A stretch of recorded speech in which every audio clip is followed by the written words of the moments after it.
Épisode d'aujourd'hui. Nouvelle patrie. Nouveau nom.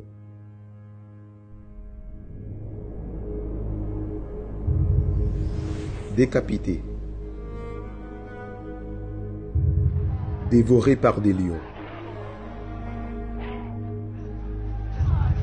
Lapidé.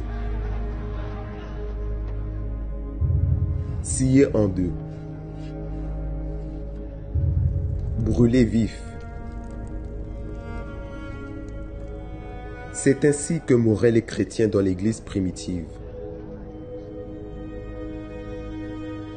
Nous n'avons jamais été bienvenus dans ce monde. Nous sommes des étrangers et des pèlerins sur cette terre. Eux savaient déjà que leur véritable patrie était ailleurs. Ils désirent une meilleure patrie, c'est-à-dire la patrie céleste. C'est pourquoi Dieu n'a pas honte d'être appelé leur Dieu, car il leur a préparé une cité. Que peut-on attendre de ce monde cruel, décadent et égoïste, dominé par la corruption et le mensonge? L'être humain aspire à trouver un endroit où il puisse vivre en paix, ou tout du moins dignement avec sa famille sur cette terre. Et rien qu'en entendant que cet endroit peut exister, il est prêt à tout faire. Depuis 2014, plus de 50 000 personnes sont mortes dans le monde entier en essayant d'immigrer dans un autre pays. Beaucoup noyés, d'autres de chaleur, de faim, de soif. Ils sacrifient leur propre vie et celle de leurs enfants dans une quête incertaine pour l'espoir de jours meilleurs. Mais ceux qui survivent réalisent rapidement qu'il n'y a pas d'endroit dans le monde qu'ils puissent offrir ce qu'ils recherchent. Ils quittent un gouvernement imparfait et entrent dans un autre gouvernement imparfait.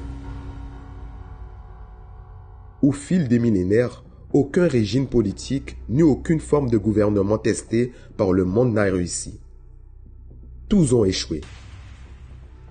Ne vous méprenez pas. Ce monde ne s'améliorera pas. C'est pourquoi Dieu établira un nouveau royaume, un lieu de justice et d'ordre, sans aucune forme de corruption. Dans le royaume des cieux, Dieu montrera ce qu'est un véritable gouvernement. Un royaume de paix, organisé et parfait. Dans ce gouvernement, il n'y aura plus de larmes, plus de douleurs causées par les injustices. Qui ne voudrait pas vivre dans un tel endroit? Le problème, c'est que tout le monde veut entrer, mais ne veut pas en payer le prix. Ils veulent le ciel, mais ne veulent pas abandonner la rancune. Ils veulent entrer au ciel, mais main dans la main avec leur maîtresse. Si pour entrer dans n'importe quel pays de ce monde, nous devons nous conformer à ces règles et lois, pourquoi cela serait-il différent dans ce lieu si saint? Cette patrie n'est pas pour les curieux et les aventuriers. Elle est préparée pour ceux qui ont renoncé à ce monde et à leurs désirs, qui maintiennent leurs yeux fixés sur des cieux. Le chemin jusqu'à là-bas exige sacrifice, focus et persévérance. Beaucoup de ceux qui semblaient y arriver ont abandonné au cours de route. Mais pour vous qui aspirez à cette patrie, qui aspirez à habiter un jour avec votre Seigneur pour toute l'éternité, il y a une promesse.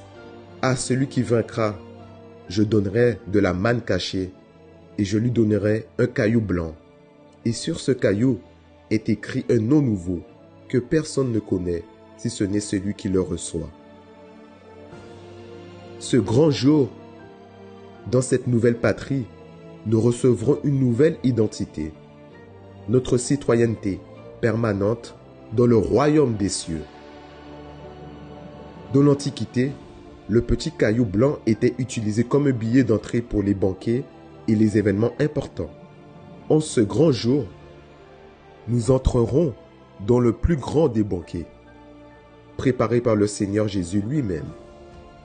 Aujourd'hui, nous participons au pain et au calice lors de la Sainte Seine, mais bientôt, très bientôt, nous dînerons avec lui dans la cité éternelle.